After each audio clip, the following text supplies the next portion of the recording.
IG News kembali hadir bersama saya Sri Dewi Andayani dalam Warta Parlemen selama sepekan.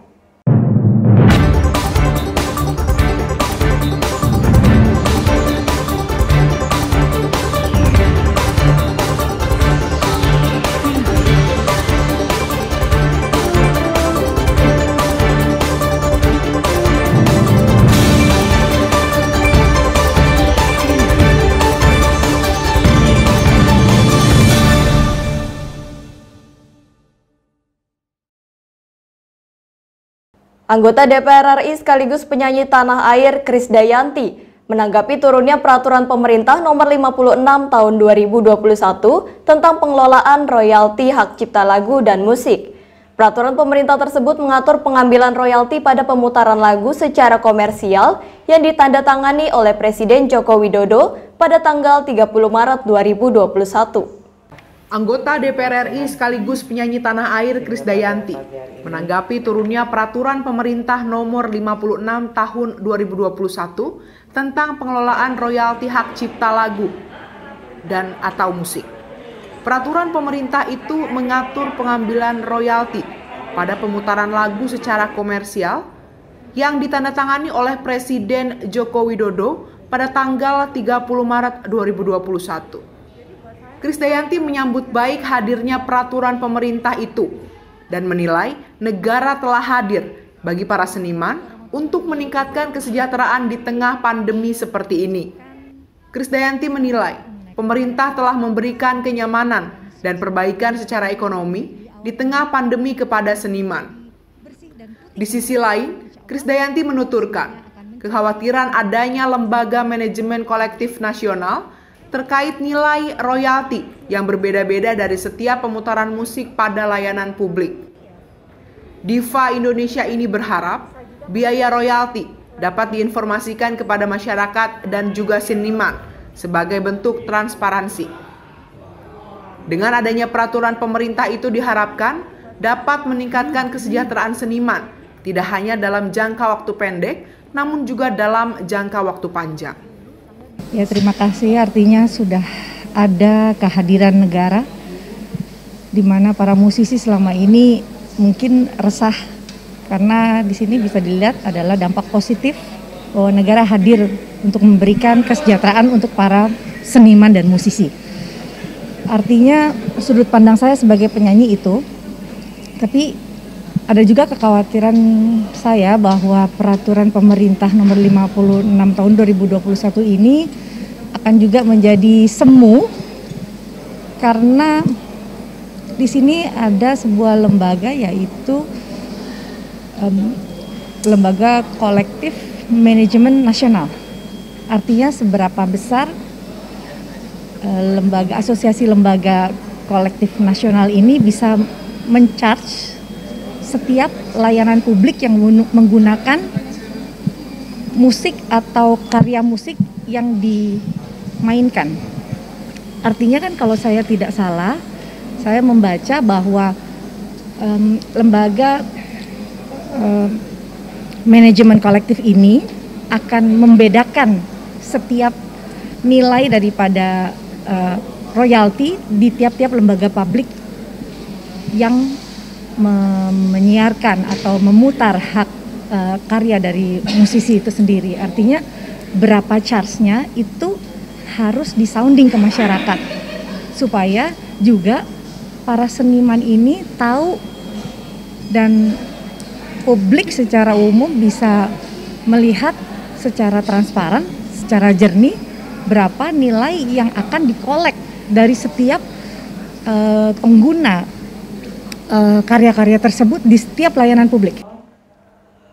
Komisi 7 DPR RI menerima berbagai aspirasi dan masukan dari Koalisi Masyarakat Sipil untuk energi baru dan terbarukan.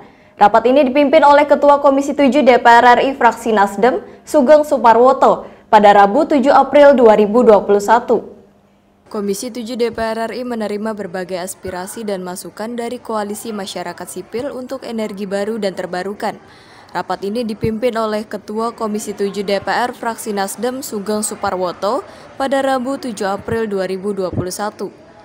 Sugeng mengatakan pihak DPR telah menerima draft terbaru Rancangan Undang-Undang atau RUU Energi Baru dan Terbarukan pada 25 Januari 2021. Komisi 7 memastikan rancangan Undang-Undang EBT ini diproyeksikan akan segera rampung menjadi UU EBT sebelum akhir tahun ini. Dalam rapat tersebut, Sugeng mengaparkan beberapa aspirasi yang disampaikan oleh koalisi yang mewakili kelompok masyarakat. Aspirasi itu diantaranya meminta agar pemerintah mempertimbangkan dan menyusun RUU tentang energi baru dan terbarukan, dan lebih lanjut dirinya berharap RUU EBT ini dapat segera dioperasionalkan serta dituntaskan oleh Komisi 7 dan pemerintah. Koalisi masyarakat sipil untuk energi bersih menghendaki agar undang-undang itu mengatur secara rinci dan segera bisa dioperasionalkan. Artinya apa? Sampai memberi masukan bahwa hal-hal yang tertentu yang justru strategis kalau perlu tidak perlu menunggu peraturan pemerintah. Kan biasanya begitu, untuk pelaksanaan biasanya dari undang-undang menunggu peraturan pemerintah. Karena apa? Menurut pertimbangan mereka adalah karena memang undang-undang ini diharapkan dapat men-speed up, mempercepat terrealisasinya energi transisi menuju energi terbarukan. Ada mengenai substansi dan juga yang tercermin dalam judul. Koalisi masyarakat sipil ini tidak menghendaki judulnya energi atau RUU energi baru terbarukan. Menghendaki hanya RUU energi terbarukan. Komisi 7 DPR RI menggelar audiensi dengan Gubernur Kepulauan Bangka Belitung terkait royalti produksi logam timah kepada daerah penghasil timah di Provinsi Kepulauan Bangka Belitung. Rapat ini dipimpin langsung oleh Ketua Komisi 7 DPR RI, Sugeng Suparwoto, dan turut dihadiri oleh Gubernur Kepulauan Bangka Belitung, Erzaldi Rosman. Komisi 7 DPR RI menggelar audiensi dengan Gubernur Kepulauan Bangka Belitung terkait royalti produksi logam timah kepada daerah penghasil timah di Provinsi Kepulauan Bangka Belitung.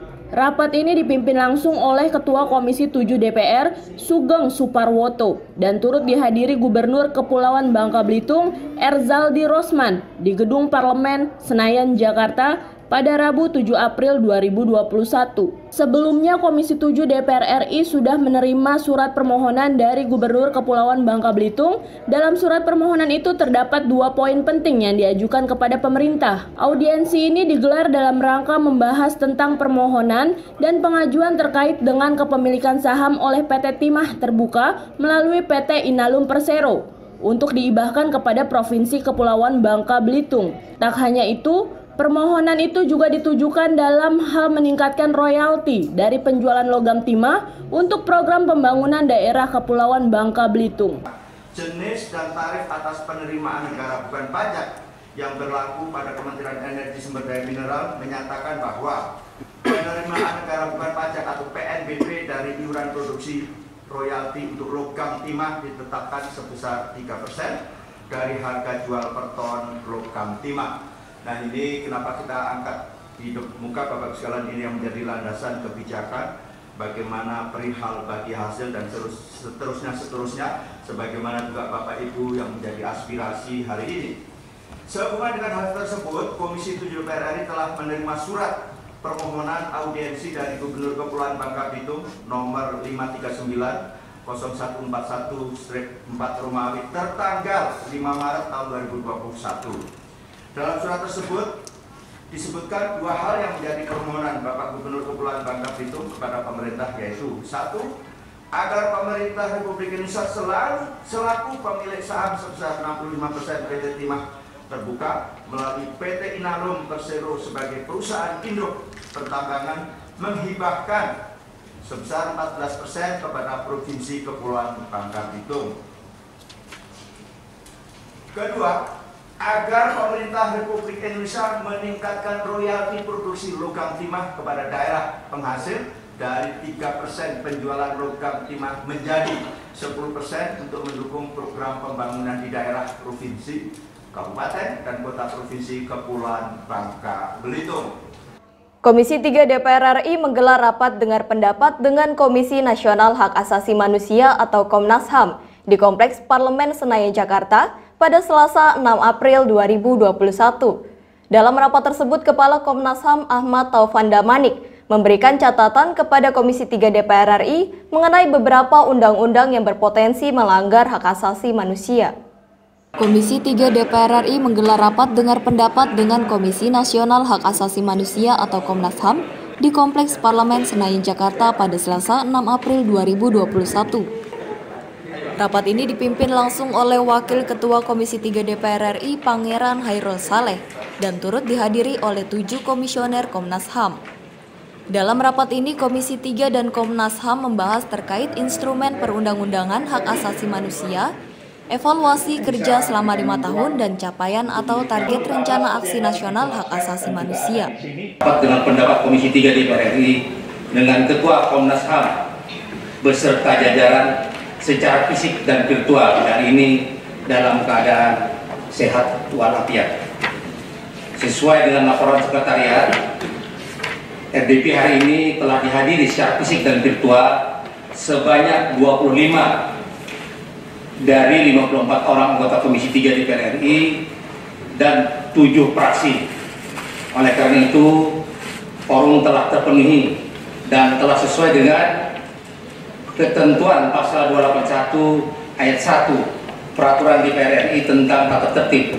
Maka perkenankanlah kami membuka rapat dengan pendapat ini dan rapat dinyatakan terbuka untuk umum.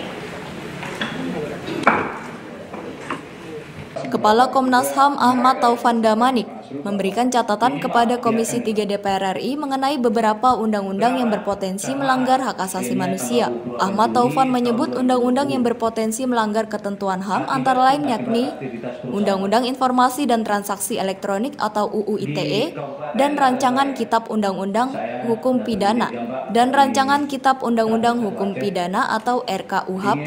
Ketua Komnas HAM pun menuturkan dalam RKUHP yang bertentangan hanya bagian pelanggaran HAM berat yang dimasukkan, padahal dalam Undang-Undang Nomor 26 Tahun 2000 sudah terdapat klausula pelanggaran HAM berat. Komnas HAM berharap RKUHP segera dimasukkan dalam prolegnas dengan memperhatikan aspek-aspek hak asasi manusia, sedangkan untuk UU ITE diharapkan dapat segera dilakukan revisi.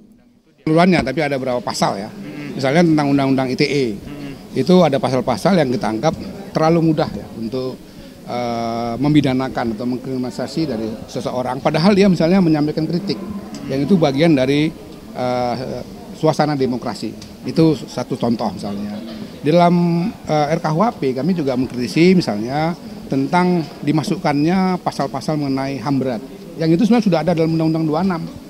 Dia menjadi lex spesialis gitu, tapi kemudian dimasukkan lagi dalam RKUHP. Jadi kita sudah masukkan usulan-usulan itu untuk diubah dan memenuhi standar hak asasi manusia gitu. Yang sudah kami tampilkan di paparan itu. Tapi yang paling mencuat memang soal RKUHP untuk pasal tertentu, tidak seluruhnya. Secara menyeluruh RKUHP itu justru kami Komnas HAM mengapresiasi, itu langkah maju dari pemerintah dan DPR ya. Tapi kita memberikan catatan untuk pasal tertentu. Kan ada banyak sekali pasal. Yang lainnya itu kita apresiasi karena lebih bagus dari KUHP yang ada sekarang. Jadi kita tentu dibalik mengapresiasi ada catatan, tidak menolak RKUHP karena RKUHP itu justru sangat dibutuhkan oleh negara ini. Komisi 7 DPR RI agendakan rapat dengan Direktur Pertamina Nike Widiawati di Gedung Nusantara 1 Kompleks Parlemen Senayan, Jakarta. Rapat tersebut membahas mengenai besaran santunan untuk warga yang terdampak kebakaran kilang minyak di Balongan, Indramayu.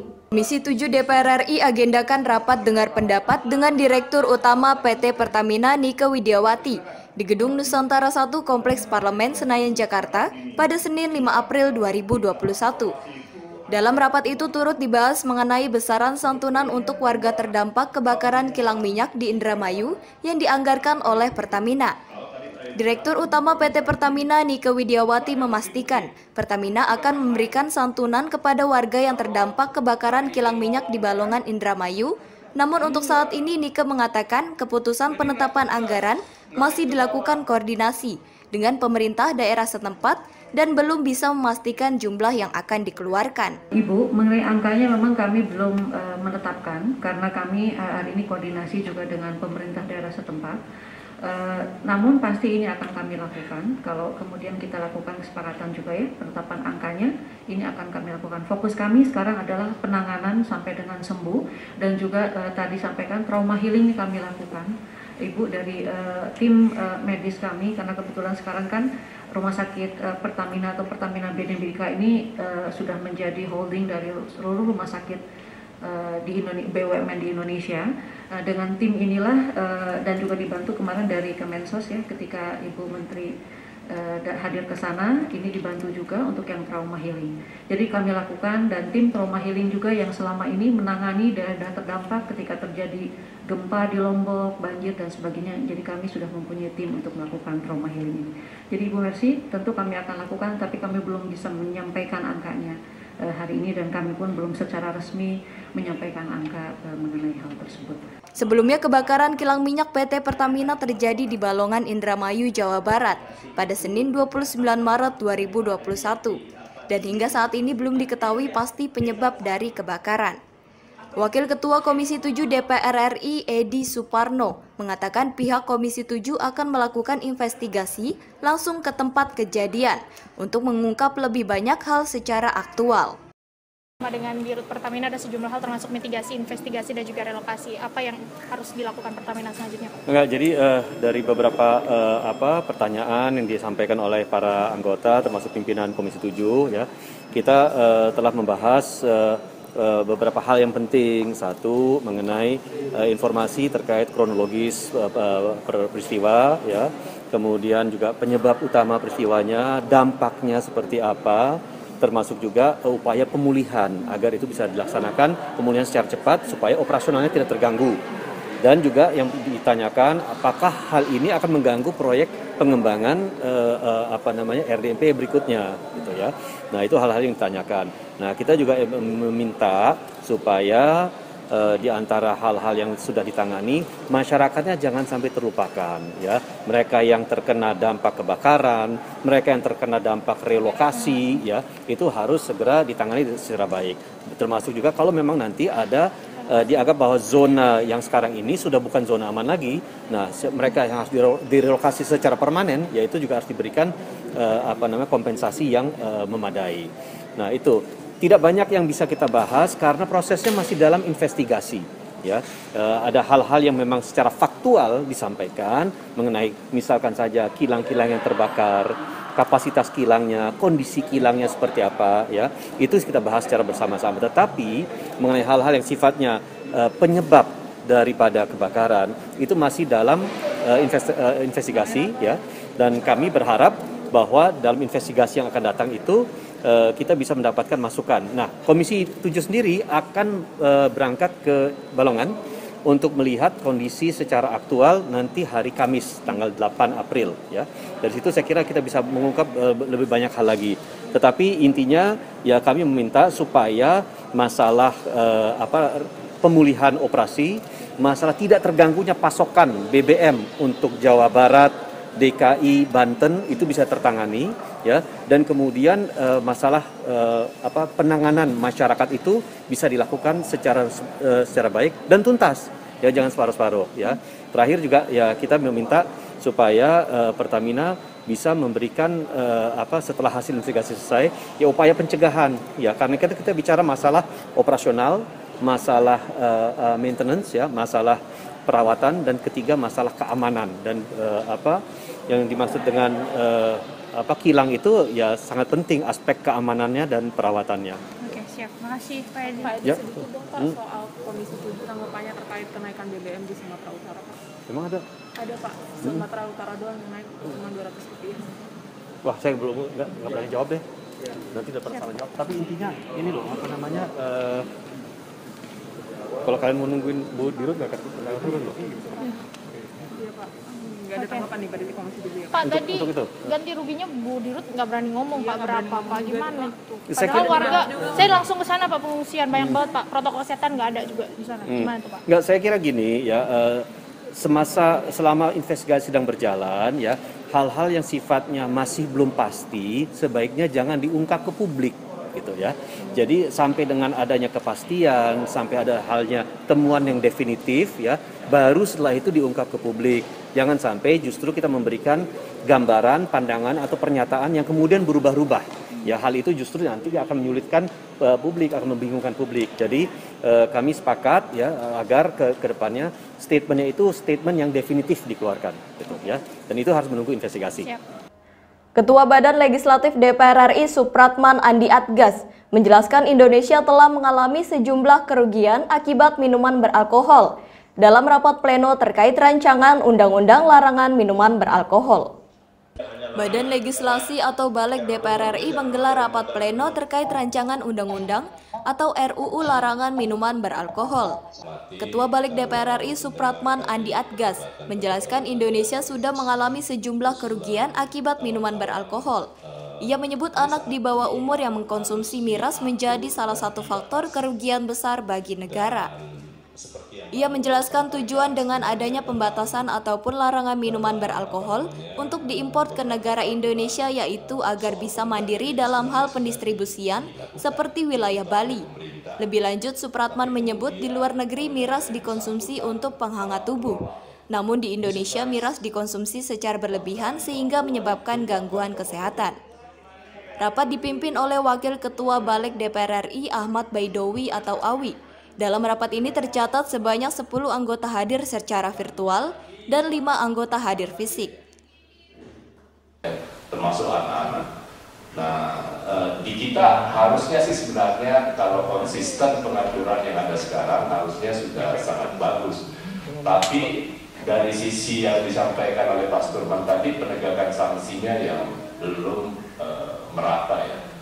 Dan makanya perlu ada dukungan tadi Mbak Isti ya, itu memberikan beberapa daerah, negara yang merupakan bisa menjadi catatan Pak Sudirman, Australia, kemudian Amerika, ya, itu data-datanya kan cukup bagus. Artinya saya tahu di beberapa daerah itu menjadi kebutuhan Pak. Saya pernah ke katakanlah pemohon kan di sana dingin banget. Kadang-kadang butuh kesegaran. Hanya untuk menghangatkan badan, sama halnya kalau di luar, kalau lagi musim salju, musim dingin, ya tentu kebutuhan itu. Nah di kita kan sebenarnya secara rata-rata karena kita daerah tropis, biasanya untuk menghangatkan badan tidak memerlukan alkohol. Ya. Ada cara lain untuk menghangatkan itu biasanya. Nanti Pak Nurul bisa jelaskan. Cara menghangatkan badan. Nah, jadi ini persoalan di kita. Memang distribusinya mungkin tadi Mbak Elisa itu mungkin agak sedikit lebih protektif ya. Saya tidak tahu pembatasan ataupun larangan minuman beralkohol itu untuk diimpor ke kita. Mungkin maksud dan tujuannya supaya kita bisa mandiri untuk memproduksi. Ya mungkin ya. Terbukti di beberapa daerah kayak seperti di Bali sekarang. Di Bali itu ada minuman tradisional ya, yang mereka sekarang dan itu bisa sekarang diekspor. NTT juga, Maluku juga, dapil saya juga. Di dapil saya itu rata-rata di daerah-daerah kayak seperti Poso, di wilayah saya juga toli-toli ada. Jadi memanfaatkan air aren untuk dibuat menjadi minuman ya. Dan itu laku karena pertama dia murah dan rata-rata bagi orang-orang di luar itu menyenangi itu karena mungkin saya tidak tahu faktor murahnya atau apa. Nah ini nilai kompetitif yang tentu sangat bagus kalau kemudian ini bukan menjadi konsumsi di dalam negeri. Jadi kita boleh ekspor pokoknya itu bagus sekali. Tapi intinya sekali lagi bahwa pengaturan ini penting. Nah, apa urgensinya kalau kemudian dia ditingkatkan menjadi undang-undang supaya tidak mudah berubah sebenarnya. Kita ada konsistensi dari sisi pengaturan bahwa kalau ini dilakukan setingkat undang-undang, maka setiap kali ada pergantian rejim itu tidak semudah mengubah kebijakan ini. Sebenarnya itu intinya. Sehingga ada konsistensi untuk keberlanjutan pengaturannya. Tapi kita juga sadar apa yang disampaikan oleh Mbak Nurul penting juga, karena kita kan bisa menghitung tadi Mbak Elisa sampaikan ya, kalau dihitung berapa besar kerugiannya akibat minuman beralkohol ini. Tapi di sisi lain Mbak Nurul juga bisa menjadikan ini pembanding bahwa dengan wisatawan yang masuk karena mereka ini menjadi suatu hal yang biasa dan menjadi kebutuhan mereka, juga bisa dihitung dari cukai mungkin ya, dan lain sebagainya. Jadi itu, nah kita cari titik keseimbangan. Komisi 7 DPR RI Sugeng Suparwoto menanggapi adanya rencana impor pasokan BBM di Indonesia pasca terjadinya kebakaran kilang minyak di Indramayu, Jawa Barat. Sugeng mengatakan sebelum kebakaran di Indramayu terjadi, Indonesia sudah melakukan impor BBM. Ketua Komisi 7 DPR RI Sugeng Suparwoto menanggapi adanya rencana impor pasokan BBM di Indonesia pasca terjadinya kebakaran kilang minyak di Balongan, Indramayu, Jawa Barat. Sugeng mengatakan sebelum adanya kasus kebakaran di Balongan, Indonesia sudah bergantung pada impor BBM. Menurutnya saat ini lifting minyak di Indonesia hanya 705.000 barel per hari, sedangkan konsumsi kita saat ini mencapai 1,4 juta barel per hari. Politisi Partai Nasdem ini mengungkapkan, sampai tahun 2030, impor volume produksi minyak dan gas bumi ditargetkan akan mencapai sebanyak 1 juta barel. Hal itu dikarenakan sedikitnya ketersediaan minyak mentah di Indonesia. Nah, begini, kalian harus belajar melayani masyarakat. Ada tidak ada kasus Balongan, kita ini memang impor BBM tiap hari. Loh, gimana kita ini lifting minyak kita hanya 705.000 barel per hari, konsumsi kita ini adalah 1,4 juta barel per hari. Ada tidak ada kasus Balongan, kita ini hari ini impor minyak. Hanya saja kan gini, kalau RDMP itu sampai 7 kilang kita semuanya nanti bisa kira-kira kita akan bisa memasak sehari 2 juta barel, kan begitu? Sehari 2 juta barel. Tetapi itu kan bisa, tetapi crude-nya dari mana? Minyak mentahnya dari mana? Kenapa? Karena lifting. Sampai tahun 2030 saja target kita untuk 1 juta barel. Insya Allah kalau itu tercapai masih tetap impor. Kenapa? Karena memang kita crude-nya atau minyak mentahnya kita ini memang tinggal. Ingat ya, proven reserve atau minyak yang siap diangkat itu kurang lebih tinggal 2,5 miliar barel saja. Lifting dalam APBN kita adalah 705.000 barel. Wakil Ketua Badan Legislatif DPR fraksi PKB, Ibnu Multazam menyampaikan beberapa poin mengenai norma-norma yang harus dibahas dalam revisi Undang-Undang Aparatur Sipil Negara. Dirinya berharap Komisi 2 dapat bersikap arif dan tegas dalam revisi undang-undang tersebut. Dalam diskusi forum legislasi dengan tema poin penting revisi Undang-Undang Aparatur Sipil Negara, Wakil Ketua Balik DPR fraksi PKB Ibnu Multazam menyampaikan poin mengenai norma-norma yang harus dibahas dalam revisi Undang-Undang Aparatur Sipil Negara. Ibnu Multazam berharap Komisi 2 dapat bersikap lebih arif dan tegas dalam hal merevisi undang-undang ini, dikarenakan Undang-Undang Aparatur Sipil Negara merupakan sesuatu yang penting untuk dibahas. Politisi PKB ini juga mengatakan RUU ASN merupakan salah satu cara untuk mengakomodir tenaga kerja kontrak dan honorer yang masih belum terakomodir dengan baik di rekrutmen pegawai pemerintah dengan perjanjian kerja atau P3K. Dirinya berharap kepada pemerintah daerah untuk tidak lagi mengangkat tenaga kerja kontrak agar permasalahan tersebut segera tuntas dan dapat membentuk ASN yang berkualitas ke depannya dan dengan imbalan yang berkualitas. Setelah mendengarkan pemaparan dari Ketua Korpri, Prof.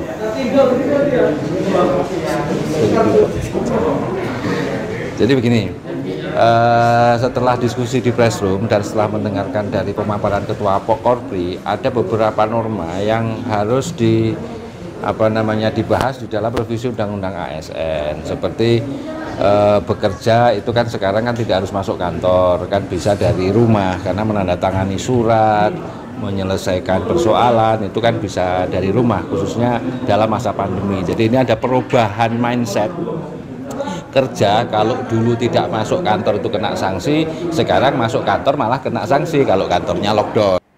Anggota Komisi 5 DPR RI fraksi Partai Demokrat Irwan Veko mendukung adanya kebijakan pemerintah mengenai larangan mudik 2021. Dirinya mengatakan jika larangan mudik sudah final, maka regulasi aturan ini harus disinergikan dengan sejumlah transportasi umum. Pemerintah serius melarang kegiatan mudik 2021. Bahkan kebijakan larangan mudik sudah final dan berlaku di seluruh Indonesia tanpa bisa diganggu-gugat lagi. Larangan bepergian ke kampung halaman saat libur lebaran ini tidak hanya berlaku untuk perjalanan jauh antar kota antar provinsi, tapi juga berlaku untuk perjalanan dekat di wilayah Jabodetabek yang biasa disebut mudik lokal. Anggota Komisi 5 DPR RI fraksi Demokrat, Irwan Veko, mendukung dengan adanya kebijakan larangan mudik 2021 ini. Ia menambahkan jika larangan mudik sudah final, maka harus ada regulasinya. Aturan ini harus disinergikan dengan sejumlah transportasi umum. Irwan mengatakan jika pemerintah tak tegas dalam kebijakan mudik, ia khawatir banyak warga yang kucing-kucingan dengan petugas seperti mudik tahun lalu bakal terulang, dan tren COVID akan naik secara drastis. Irwan juga menuturkan angka pasien COVID selalu naik dikarenakan hari-hari libur seperti Idul Fitri, hari libur kemerdekaan, dan hari libur nasional. Ia juga meminta pemerintah konsisten pada kebijakan yang diambil terkait kebijakan larangan mudik hingga tempat wisata demi mencegah dan penularan COVID-19. Ya, jadi tentunya dengan adanya kebijakan larangan mudik ini kita mendukung ya. Karena kita pelajari tren COVID itu selalu naik pada saat ada hari-hari libur seperti ini, baik misalnya Idul Fitri, ya, hari libur hari kemerdekaan, Nataru. Nah, sehingga kesempatan untuk kemudian menstabilkan tren yang terus turun ini dengan tegas ya melarang mudik. Makanya kita minta ini bukan hanya sekedar himbauan, ya, tapi harus diikuti dengan turunan gitu ya, peraturan bersama menteri terkait kegiatan keagamaan, ya, kesehatan, dan untuk pengendalian transportasinya ada peraturan menteri perhubungan ya, yang kemudian mengendalikan transportasi udara, darat, dan laut gitu, sehingga kebijakan larangan mudik ini betul-betul implementasi dan efektivitasnya itu terwujud gitu. Kan sia-sia tuh kalau kemudian larangan mudik ini kemudian tidak dibarengi dengan legalitas ya, regulasi yang mengatur semua pengendalian kegiatannya, baik transportasi, keagamaan, wisata atau kegiatan-kegiatan di tempat publik. Kemudian dampaknya untuk sektor pelaku usaha transportasi ini bagaimana Pak depannya? Ya ini kan buah simalakama antara mencoba melandaikan tren COVID ini atau kemudian fokus ya, pada ekonominya. Kan sebenarnya dari sisi yang mendorong pertumbuhan ekonomi saat ini satu-satunya aktornya itu pemerintah melalui belanja negara. Menurut saya sih ya, untuk kemudian ada pada optimalisasi penanganan ekonomi itu kita fokus. Karena kalau tren COVID-nya terus tinggi, maka efektivitas kebijakan apapun termasuk pemulihan ekonomi nasionalnya nggak efektif. Ya, saya pikir lepas dari Lebaran ini, ya kita berhasil melandaikan ini. Saya pikir dorong ya terkait tadi pertumbuhan ekonomi, transportasi dan lainnya itu kita dorong. Jadi seberapa besar sih pertumbuhan ekonomi ketika program pemulihan ekonomi ini dibarengi dengan pemulihan kesehatan, Pak? Ya, kita lihat ya, ini kan sangat besar. Sudah kita dukung dengan Perpu nomor 1 untuk stabilitas keuangan. Kemudian kita kasih anggaran. Sekarang ada 80% tuh realisasinya ya, sekitar 500 triliun itu untuk pemulihan ekonomi nasionalnya. Penanganan COVID kesehatannya sendiri 130 triliun. Tapi kan kondisinya masih seperti ini gitu.